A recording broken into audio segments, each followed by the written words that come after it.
ಮನ್ರೇಗಾ ಬದಲಾವಣೆ ವಿರುದ್ಧ ಕಾಂಗ್ರೆಸ್ ಸಿಡಿದೆದ್ದಿದೆ. ನಾಳೆ ಕಾಂಗ್ರೆಸ್ನಿಂದ ಲೋಕಭವನ ಚಲೋ ಹಮ್ಮಿಕೊಳ್ಳಲಾಗಿದೆ. ನರೇಗಾದಲ್ಲಿ ಒಂದು ವೇಳೆ ಅಕ್ರಮ ಆಗಿದ್ರೆ ನಾವು ಚರ್ಚೆಗೆ ಸಿದ್ಧ.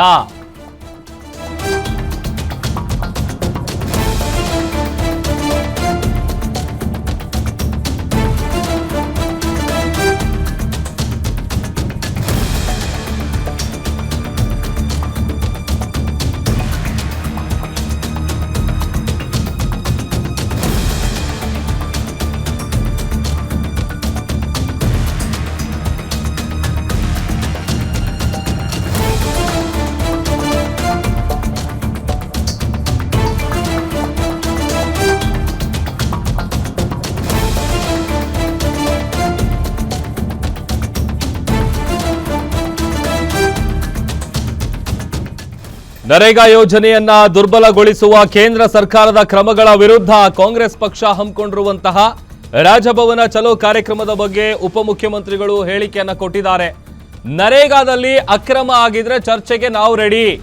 ಮತ್ತೆ ಕುಮಾರಸ್ವಾಮಿ ಹಾಗೂ ಬಿಜೆಪಿಗೆ ಡಿಕೆ ಶಿವಕುಮಾರ್ ಅವರು ಸವಾಲ್ ಹಾಕಿದ್ದಾರೆ. ಫ್ರೀಡಂ ಪಾರ್ಕ್ನಿಂದ ಲೋಕಭವನ ಚಲೋ ನಡೆಸ್ತೀವಿ, ಆಮೇಲೆ ಬಿಜೆಪಿ ಕಚೇರಿಗೆ ಮುತ್ತಿಗೆ ಹಾಕೋದಕ್ಕೆ ನಿರ್ಧಾರ ಮಾಡಿದ್ವಿ, ಆದ್ರೆ ಬಿಜೆಪಿ ಕಚೇರಿಗೆ ಮುತ್ತಿಗೆ ಬೇಡ ಅಂತ ಬಿಟ್ಟಿದ್ದೀವಿ. ನಾಳೆ ನಮ್ಮ ಪಕ್ಷದ ಶಾಸಕರು, ಸಂಸದರು, ಪಕ್ಷದ ನಾಯಕರು ಎಲ್ಲರೂ ಕೂಡ ಭಾಗಿಯಾಗ್ತಾರೆ. ಮಹಾತ್ಮ ಗಾಂಧೀಜಿಯವರ ಹೆಸರನ್ನ ಮತ್ತೆ ಜಾರಿಗೆ ತರಬೇಕು ಅಂತ ಬೆಂಗಳೂರಲ್ಲಿ ಡಿಸಿಎಂ ಡಿಕೆ ಶಿವಕುಮಾರ್ ನಾಳಿನ ಲೋಕಭವನ ಚಲೋ ಕಾರ್ಯಕ್ರಮದ ವಿಚಾರಕ್ಕೆ ಸಂಬಂಧಪಟ್ಟಂತೆ ಸ್ಟೇಟ್ಮೆಂಟ್ ಕೊಟ್ಟಿದ್ದಾರೆ. ಈಗ ಆಲ್ರೆಡಿ ದೊಡ್ಡ ಮಟ್ಟದ ತಯಾರಿಗಳು ನಡೀತಾ ಇದೆ. ನಾಳೆ ನಡೆಯುವಂತಹ ರಾಜಭವನ ಚಲೋ ಕಾರ್ಯಕ್ರಮದ ಬಗ್ಗೆ ಉಪಮುಖ್ಯಮಂತ್ರಿ ಡಿಕೆ ಶಿವಕುಮಾರ್ ಅವರು ಮಾಹಿತಿಯನ್ನು ಕೊಟ್ಟಿದ್ದಾರೆ. ಆ ವೇಳೆ ಬಿಜೆಪಿ ಕಚೇರಿಗೆ ಮುತ್ತಿಗೆ ಹಾಕಬೇಕು ಅಂತೇಳಿ ನಾವು ಪ್ಲಾನ್ ಮಾಡಿದ್ವಿ, ಬಟ್ ಬೇಡ ಅಂತೇಳಿ ಬಿಟ್ಟಿದ್ದೀವಿ. ಆಮೇಲೆ ನಾಳೆ ನಡೆಯುವಂತಹ ಈ ಒಂದು ಕಾರ್ಯಕ್ರಮದಲ್ಲಿ ನಮ್ಮ ಪಕ್ಷದ ಶಾಸಕರು, ಸಂಸದರು ಎಲ್ಲರೂ ಕೂಡ ಭಾಗಿಯಾಗ್ತಾರೆ. ಮಹಾತ್ಮ ಗಾಂಧಿಯವರ ಹೆಸರನ್ನ ಮತ್ತೆ ಜಾರಿಗೆ ತರಬೇಕು ಅಂತ ಬೆಂಗಳೂರಲ್ಲಿ ಡಿಸಿಎಂ ಹೇಳಿಕೆಯನ್ನು ಕೊಟ್ಟಿದ್ದಾರೆ.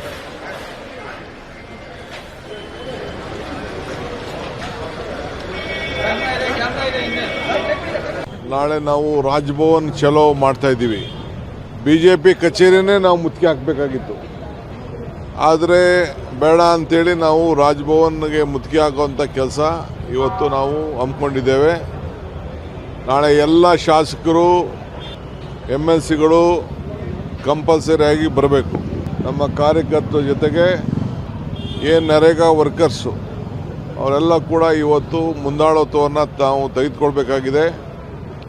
ಇವತ್ತಿನ ಸಂದೇಶ ಅಂದರೆ ಇವತ್ತನ್ನು ನಾಳೆ ಸಂದೇಶ ಪಂಚಾಯತಿ ಮಟ್ಟಕ್ಕೆ ತಲುಪಬೇಕಾಗಿದೆ. ಪಂಚಾಯತಿಲಿರುವಂಥ ನಮ್ಮ ನರೇಗಾ ಕಾರ್ಯಕರ್ತರು ಅವರೆಲ್ಲರೂ ಕೂಡ ಪ್ರತಿ ಪಂಚಾಯತಿಯಲ್ಲೂ ಕೂಡ ಕಾರ್ಯಕ್ರಮವನ್ನು ಹಮ್ಮಿಕೊಳ್ಬೇಕಾಗಿದೆ. ಇಡೀ ರಾಷ್ಟ್ರದ ಒಂದು ದೊಡ್ಡ ಕಾರ್ಯಕ್ರಮ, ರೈತರ ಕಾರ್ಯಕ್ರಮ. ಯಾವ ರೀತಿ ನಾವು ಹೋರಾಟ ಮಾಡಿ ಹಿಂದಕ್ಕೆ ತೆಗೆಸ್ತೋ ಅದೇ ರೀತಿ ಇವತ್ತು ನಮ್ಮ ಪಿತಾಮಹ ಮಹಾತ್ಮ ಗಾಂಧೀಜಿಯವರ ಹೆಸರಿನಲ್ಲಿ ಹಾಕೊಟ್ಟಂಥ ಉದ್ಯೋಗ ಖಾತ್ರಿ ಯೋಜನೆಯನ್ನು ಮತ್ತೆ ಅನುಷ್ಠಾನಕ್ಕೆ ತರಬೇಕು. ಸುಮಾರು 6,000 ಕೋಟಿ ರೂಪಾಯಿ ಪ್ರತಿ ವರ್ಷ ಗ್ರಾಮ ಪಂಚಾಯತಿ ಮಟ್ಟದಲ್ಲಿ ಕೆಲಸ ಆಗ್ತಾಯಿತ್ತು. ಅದು ಇವತ್ತು ಅದಕ್ಕೆ ನಿಲ್ಲಿಸಲಿಕ್ಕೆ ಇದೊಂದು ಹೊಸ ಕಾನೂನನ್ನು ತಂದಿದ್ದಾರೆ. ಇದು ಜನವಿರೋಧಿ, ಗ್ರಾಮೀಣ ಅಭಿವೃದ್ಧಿ ವಿರೋಧಿ ಮತ್ತು ಏನು ನಮ್ಮ ಬಡಜನರಿಗೆ ಉದ್ಯೋಗ ಖಾತ್ರಿಯನ್ನು ಶ್ರೀಮತಿ ಸೋನಿಯಾ ಗಾಂಧಿ ಅವರ ಮುಖಂಡತ್ವದಲ್ಲಿ ಮನಮೋಹನ್ ಸಿಂಗ್ ಸರ್ಕಾರ ಕೊಟ್ಟಿತ್ತು, ಅದನ್ನು ವಾಪಸ್ ತೆಗೆದುಕೊಂಡಿರೋದು ಖಂಡನೀಯ. ಆ ಖಂಡನೆಗೋಸ್ಕರ ಇವತ್ತು ನಾವು ಇಲ್ಲಿ ಈ ಹೋರಾಟವನ್ನು ಹಮ್ಮಿಕೊಂಡಿದ್ದೇವೆ. ನಾಳೆ ನಾವು ರಾಜಭವನ್ ಚಲೋ ಮಾಡ್ತಾ ಇದ್ದೀವಿ. ಬಿಜೆಪಿ ಕಚೇರಿನೇ ನಾವು ಮುತ್ತಿಗೆ ಹಾಕಬೇಕಾಗಿತ್ತು, ಆದರೆ ಬೇಡ ಅಂತೇಳಿ ನಾವು. ದುರ್ಗೇಶ್ ನಾಯಕ್ ದೂರವಾಣಿ ಸಂಪರ್ಕದಲ್ಲಿ ಜಾಯ್ನ್ ಆಗಿದ್ದಾರೆ. ದುರ್ಗೇಶ್, ಮನ್ರೇಗಾ ಯೋಜನೆಯ ವಿಚಾರಕ್ಕೆ ಸಂಬಂಧಪಟ್ಟಂತೆ ನಾಳೆ ರಾಜಭವನ ಚಲೋ ಹಮ್ಮಿಕೊಂಡಿದ್ದಾರೆ. ಹೇಗೆ ಪ್ರಿಪರೇಷನ್ಗಳು ನಡೀತಾ ಇದೆ, ಡೀಟೇಲ್ಸ್ ಕೊಡ್ತಾ ಹೋಗೋದಾದ್ರೆ?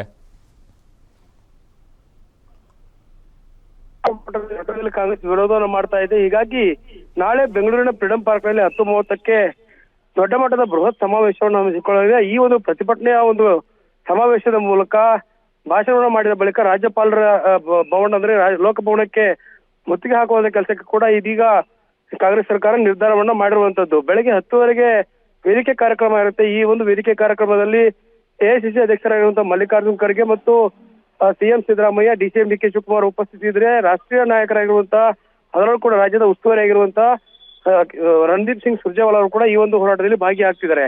ಈ ವೇದಿಕೆ ಕಾರ್ಯಕ್ರಮದ ಬಳಿಕ ಲೋಕಭವನ ಚಲೋಗೆ ಕರೆಯನ್ನ ಕಾಂಗ್ರೆಸ್ ಕೊಟ್ಟಿದ್ದು, ರಾಜ್ಯಪಾಲರಿಗೆ ಮನವಿ ಮಾಡಿ ಈ ರೀತಿಯ ಒಂದು ಏನು ಬಡವರ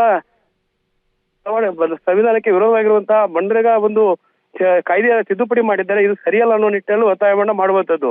ಜೊತೆಗೆ ಸಾವಿರಾರು ಸಂಖ್ಯೆಯಲ್ಲಿ ಜನರನ್ನ ಸೇರಿಸಿ ಒಂದು ಹಕ್ಕೊತ್ತಾಯವನ್ನು ಮಾಡುವಂತ ಕೆಲಸವನ್ನು ಕೂಡ ಈಗಾಗಲೇ ಕಾಂಗ್ರೆಸ್ ಸರ್ಕಾರ ಮಾಡ್ತಿರುವಂತದ್ದು. ಹೀಗಾಗಿ ವಿಶೇಷ ಅಧಿವೇಶನದ ಮೂಲಕವೂ ಕೂಡ ಮನ್ರೇಗಾ ವಿಚಾರವನ್ನ ಚರ್ಚೆ ಮಾಡೋದಕ್ಕೆ ಸರ್ಕಾರ ಮುಂದಾಗ್ತಿರೋದು ಒಂದ್ ಕಡೆ, ಆದ್ರೆ ಇತ್ತ ಹೋರಾಟದ ಮೂಲಕ ಅಂದ್ರೆ ಸದನದ ಒಳಗೆ ಸದನದ ಹೊರಗೆ ಒಂದು ದೊಡ್ಡ ಮಟ್ಟದ ಹೋರಾಟದ ಮೂಲಕ ಕೇಂದ್ರ ಸರ್ಕಾರದ ವಿರುದ್ಧ ತಮ್ಮ ಅಸಮಾಧಾನ ಆಕ್ರೋಶವನ್ನ ಹೊರ ಹಾಕೋದಕ್ಕೆ ಇದೀಗ ಸರ್ಕಾರ ಮುಂದಾಗ್ತಿರುವಂತದ್ದು. ಕಾಂಗ್ರೆಸ್ ಪಕ್ಷವೂ ಕೂಡ ತಮ್ಮ ಒಂದು ಶಕ್ತಿ ಪ್ರದರ್ಶನ ಅಂದ್ರೆ ಕೇಂದ್ರ ಸರ್ಕಾರದ ವಿರುದ್ಧ ಅಸಮಾಧಾನ ಆಕ್ರೋಶವನ್ನು ಹೊರಹಾಕಿ ರಾಜ್ಯಪಾಲರ ಮಳೆಯನ್ನ ಕೊಡೋದ್ರ ಜೊತೆಗೆ ರಾಜಭವನ ಚಲೋ ಮಾಡೋದಕ್ಕೆ ಈಗ ಮುಂದಾಗಿರುವಂತದ್ದು, ಮುಖ್ಯ ಕೆಲಸವನ್ನು ಮಾಡ್ತಿರುವಂತದ್ದು.